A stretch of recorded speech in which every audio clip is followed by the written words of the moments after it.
화물연대가 16일 만에 파업을 전격 철회했습니다. 하지만 갈등의 불씨가 완전히 사라진 건 아니죠. 핵심 쟁점인 안전운임제 논의와 함께 정부가 화물연대 측에 파업으로 인한 손해배상 청구서를 내밀 준비를 하고 있습니다.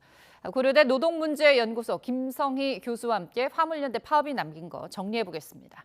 어서 오십시오, 교수님. 예, 안녕하세요. 네. 노동계로서는 결과적으로 총파업의 이유였던 이 안전운임제, 일몰제 폐지를 결국 관철시키지 못했어요. 쟁취하지 못하고 일단 파업을 접게 됐습니다. 예전과 달리 이 노동계가 힘을 못 쓰고 동력이 크게 떨어졌다는 것을 시간이 갈수록 크게 떨어지는 것을 봤거든요. 사실상 빈손 파업이 된 가장 큰 배경은 뭘까요? 예, 정부가 일관되게 강경한 대응책을 써서 6월에 있었던 화물연대 1차 파업과 달리 업무 개시 명령도 발동하고 교섭도 하지 않았다 이런 게 하나 있을 것 같고요. 또 하나는 이제 화물연대가 고립됐습니다. 왜 고립이 된 건가요? 이게 우리나라에서 이제 쟁의권이 있어야지 파업을 할 수 있는데요. 쟁의권이라는 경제적 이유여야 됩니다. 그래서 임금 교섭이나 단체 협약이 있어야 되는데 그게 다 종료돼서 있는 사업장 몇 군데가 없었는데 그마저 조기에 타결을 해버렸죠. 그래서 타협책이 빨리 사용자 측, 정부 측에서 제시되면서 그러면서 이제 화물연대가 고립됐던 것도 중요한 이유고 세 번째는 거대 야당인 민주당이 제 역할을 하지 못한 것 같습니다. 여야 정쟁 구도라는 변수가 있지만 그 속에서도 최종적으로는 정부의 원안과 가까운 안으로 물러서기를 화물연대에 종용했기 때문에 화물연대가 우군이 없어서 정부는 강경하고 그러니까 철회할 수밖에 없는 상황에 내몰렸다 이렇게 볼 수 있겠죠. 네, 정부 여당 일관된 강경 대응, 두 번째는 화물연대가 고립될 수밖에 없었던 여러 가지 상황, 또 어떻게 보면 가장 힘이 돼야 했을 거대 야당이 힘이 돼주지 못했다, 제 역할을 하지 못했다는 얘기를 해주셨습니다. 그래도 6월에는 안전운임제 논의라는 성과는 그래도 있었어요. 그때는. 그런데 이번에는 정부와 여당 대응이 완연히 달랐습니다.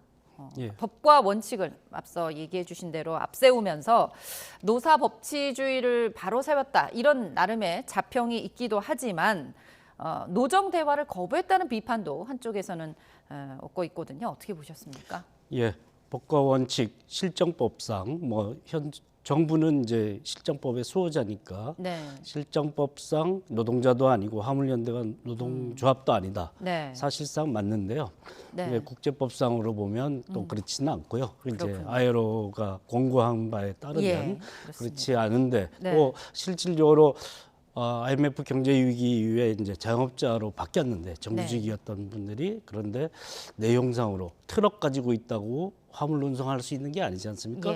트럭 소유했다고 자영업자가 아니라 화물 운송 시스템에 개입할 수 있는 영향력을 가졌느냐가 핵심적인 영리 수단인데 내용과 형식이 분리돼 있다라는 점이죠. 이런 점에서 이제 1차 파업 때는 그래서 유류가 인상에 폭탄을 맞은 당사자들이니까 협상해야 된다 입장이 나중에 나타났는데 지금은 이제 2차 파업이다 보니까 좀 괘씸죄도 적용하고 그 정권의 권위에 도전하는 것 아니냐라는 그런 생각이 우선이었던 것 같은데 내용에 대한 검토는 더 이상 하지 않았다 이렇게 볼 수 있겠죠. 화물연대 노조가 아니라면서 화물연대와의 협상을 교섭이 아닌 면담으로 정부와 여당이 규정을 하면서 어떻게 보면 거기서부터 시각차가 컸던 것 같습니다. 어쨌든 지난 6월에는 8일간 총파업을 하면서 5차례 어쨌든 교섭이 있었는데 이번엔 제대로 된 교섭이 사실상 없었다고 봐야 되지 않나 싶습니다. 사실 파업까지 간 건 정부도 일정 부분 좀 책임이 있다는 지적이 나오고 있습니다. 지난 이미 6월에 합의안이 나왔었잖아요. 그 이후에 제대로 된 양측의 어떤 대화가 논의가 이루어지지 않았다는 게 노동계 주장이거든요. 형식상 노동조합도 아니고 그래서 안정된 교섭권은 없습니다.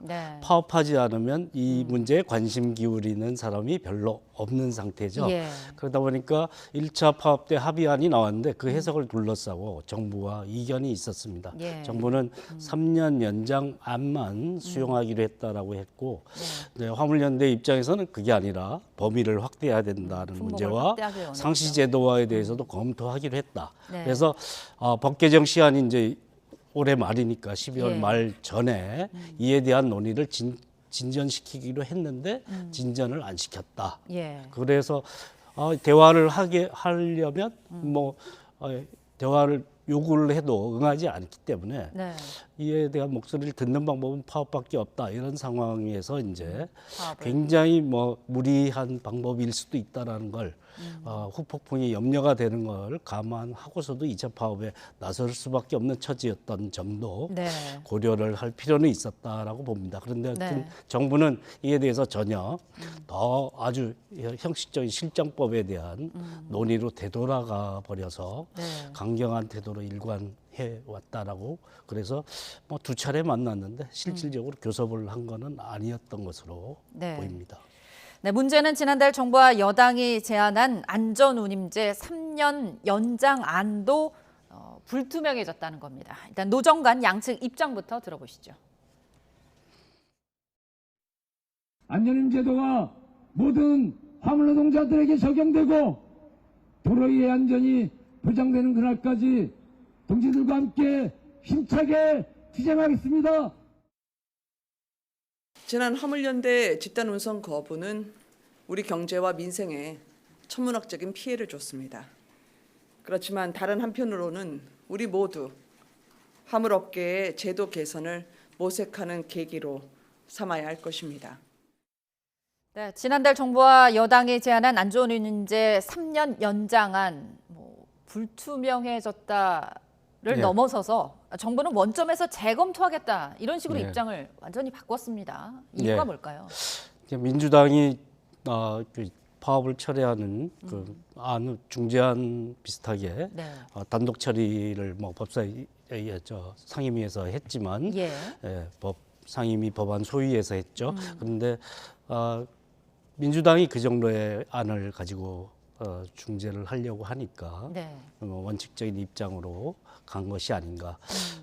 민주당 입장에서는 정부가 그렇게 좀 더 강경한 태도로 일관해서 더 이 연장조차도 물거품이 될 것 같은 상황을 파악하고 이렇게 한 것이다라고 얘기할 수도 있는데요. 네. 사실은 좀 더 진전된 안으로 제시했어야지 이제 이 방안이 통과되지 않았을까 싶고요. 네. 어쨌든 물류 파업을 초래했다. 이 자체의 결과에 대한 책임을 물어야 된다는 게 정부의 입장 같은데요. 네. 그래서 불이익을 줘야 된다.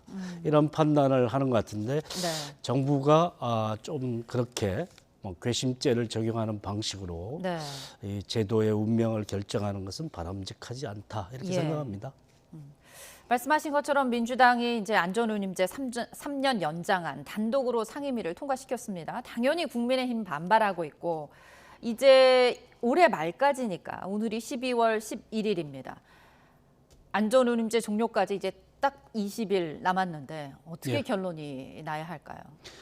예, 3년 연장안에서 진전을 보기는 어렵다라고 생각하고요. 상시 네. 제도화는 화물연대 요구가 네. 이제까지 반향의 목소리가 없었다라고 보입니다. 예. 그래서 3년 연장안은 수용하되 네. 조속한 시일 안에 이제 6월 이후에 하기로 했던 12월 말까지 하기로 했던 네. 안전운임제의 효과, 범위 확대의 필요성 에 대해서 재검토하는 시간을 네. 아주 수기하는 시간을 갖는 게 어떤 권위 있는 기구를 통해서 해결하는 게 필요하고 그것도 연장된 3년 안에 하는 게 아니라 네. 1년 안에 조기에 네. 여야가 그에 대해서 머리를 맞대고 당사자와 학계와 참여해서 논의를 끝내는 게 바람직하다.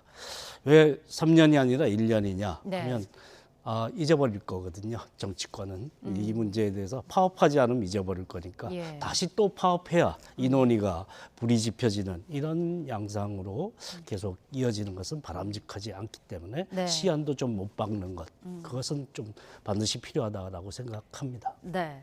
파업이라는 강수를 도가면서 목소리를 내지 않으면 이 문제가 또 뒤로 순위에서도 밀리고 노동계의 목소리가 점점 줄어들 거라는 생각 때문에 1년 안에 가장 빠른 시일 안에 이 문제에 대한 논의가 이루어져야 된다는 말씀이신 것 같습니다. 정부는 일단 원점에서 재검토하겠다는 강경한 입장, 거기에 정부는 이제 총파업 피해에 대한 책임을 묻겠다는 분위기입니다. 원희룡 국토부 장관 발언 듣고 오시겠습니다. 이렇게 큰 피해를 입혀놓고 이렇게 대한민국의 엄연한 법을 이렇게 대놓고 무시하고 짓밟고 이제 돌아갔다고 해서 그게 다 원위치다? 아무도 그렇게 생각하지 않습니다. 지금 산업계 피해액에 대한 청구서를 내밀겠다라는 그런 얘기인데 3조 5천억 원에 달한다라는 얘기가 정부에서 나오고 있습니다. 이 액수 근거가 있는 수치인가요?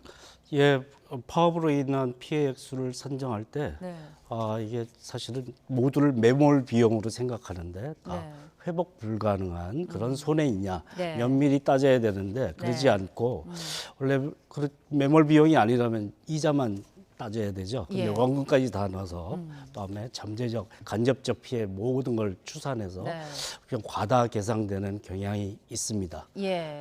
그래 이제까지 이제 네. 파업 때문에 계산된 예. 손해액 뭐 이런 것이 사실이었다면 한국 경제가 휘청휘청 여러 번 그랬을 텐데 그렇지 네. 않거든요. 예. 그런 이제 과다 계상하는 경향이 있다. 이에 대해서 좀 이제 파업에 대한 부정적인 이미지를 놓는 심어주는데 네. 많은 기여를 하는데요. 이게 다 사라지는 비용은 꼭 아니다라는 점은 좀 고려할 필요가 있다라고 봅니다. 네, 기업들까지 이제 손해배상 소송 등 법적 대응을 검토하고 있습니다. 여기에 대응할 노동계의 카드가 있을까요? 예, 지금 뭐 노란봉투법이 야당 주도로 이제 입법이 논의되고 있죠. 예. 그래서 노란봉투법이라는 건 손배 가압류죠. 예. 그래서 형사상 처벌도 따르긴 하는데 민사상 손해배상 가압류가 굉장히 많은 타격을 주죠. 예. 그리고 개인에게도 청구되기 때문에 하청 그렇습니다. 노동자에게 한 4억씩 청구되고 이러거든요. 예. 그러면 사람을 벼랑 끝에 내모는 거거든요. 예. 그래서 자살하신 분도 예전에도 여러 번 계십니다. 예. 뭐 쌍용차도 그렇고요, 한진중공업도 그렇고 이런 사태가 있는데 네. 이것은 사실 과도하다. 예. 그래서 노란봉투법으로 그걸 제한하는 파업으로 인해서 경제적 불이익을 주는 조치 이것은 제한해야 된다라는 것인데요. 네. 사유재산권과 헌법 둘 다 헌법상 권리인데 네. 파업권이라는 게 충돌하는 지점입니다. 그런데 예. 프랑스의 사례처럼 개인에겐 청구하게 못하고 네. 노동조합도 거대 1만 명 이상의 거대 노조에만 뭐 1,000만 원 가량의 네. 이제 손배 청구하는 그런 수준의 것이 사유재산권과 파업의 권리라는 헌법상의 양 권리를 조화시키는 방법이 아닐까 이렇게 생각합니다. 예. 이런 가운데 정부가 의뢰한 전문가 기구죠. 미래 노동시장 연구회가 주 52시간제, 그다음에 임금 체계 권고안을 곧 발표합니다. 이참에 정부가 어떻게 보면 더 강경하게 노동개혁을 밀어붙이려는 것 아닌가 하는 그 우려의 시선이 있는 것도 사실입니다.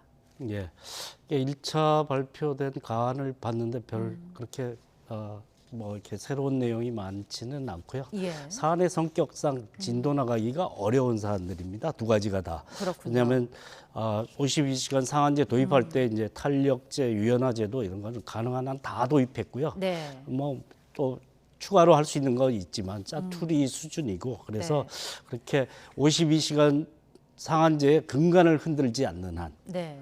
사실 진전된 안이라고 뭐 얘기할 새로운 안은 없는 거거든요. 예.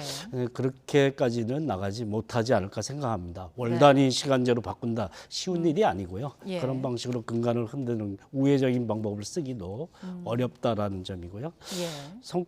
직무급제로 연공급제를 직무급제로 바꾸겠다라는 그 임금체계 개편 방안도 오랫동안 얘기해왔던 안이고요. 그걸 예. 구체적인 실행을 할 수 있는 마스터 플랜을 이번에 갖추고 제시할 수 있느냐 해서 새로운 안을 내기는 네. 쉽지 않은 네. 상태다.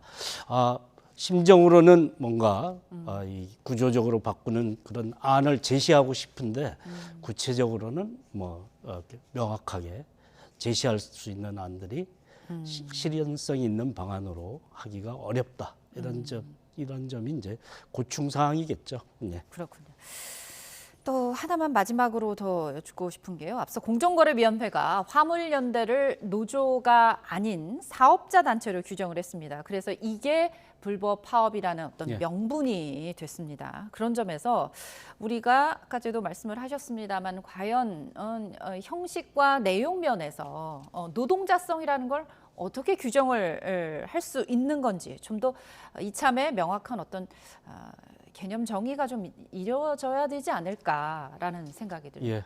IMF 경제 위기 이후에 네. 기업이 고용을 외부화하는 전략으로 체계적으로 썼던 방식이고 예. 대기업들이 대부분 그 방식을 쓰고 있죠. 네. 그래서 이에 대해서 다시 손대는 게 쉽지 않아서 사법부가 어정쩡한 판단을 내리고 있는 중이거든요. 예. 그래서 형식상으로는 자영업자 성격이 있고 내용상으로 임금 노동자 속성이 있는데 네. 우리는 판단 못 내린다. 이렇게 이제 현실을 그냥 인정하고 넘어가는 거거든요. 그에 네. 대해서 적극적으로 개입하지 않으면 안 되는데 네. 그 문제가 오래됐기 때문에 더 이게 전향적인 방안이 나올 가능성은 상당히 낮다. 그런데 이게 법제도의 사각지대인 점을 인지하고 네. 실정법만 운운하는 것은 이게 종속적 처지, 불안정한 노동자의 지위도 가지고 있는 사람들에 대해서 네. 생존권을 굉장히 위협한다라는 점에 대한 네. 고려가 필요하죠. 네. 이게 법제도의 사각지대에 있는 지점에 있는 다양한 노동자들, 화물 노동자를 포함해서 이에 대한 그 정책은 사실 현행 법만으로 다루어서는 미래를 설계하기 어렵다라는 점 네. 고려해야 된다고 생각합니다. 네, 법의 사각지대에 있는 불안정한 노동자의 생존권을 위협하는 이런 상황들을 좀 더 노사정이 머리를 맞대고 이참에 좀 더 깊이 논의해서 바람직한 해결책이 좀 나와야 되지 않을까 싶습니다. 화물연대가 16일 만에 파업을 전격 철회했지만 여전히 갈등의 불씨가 남아있는 상황입니다. 원점에서 재논의하겠다는 정부와 노동계 어떻게 협의를 해 나가야 될까요? 앞으로 상황 좀 더 지켜보겠습니다. 고려대 노동문제연구소 김성희 교수와 함께 이 얘기 나눠봤습니다. 고맙습니다.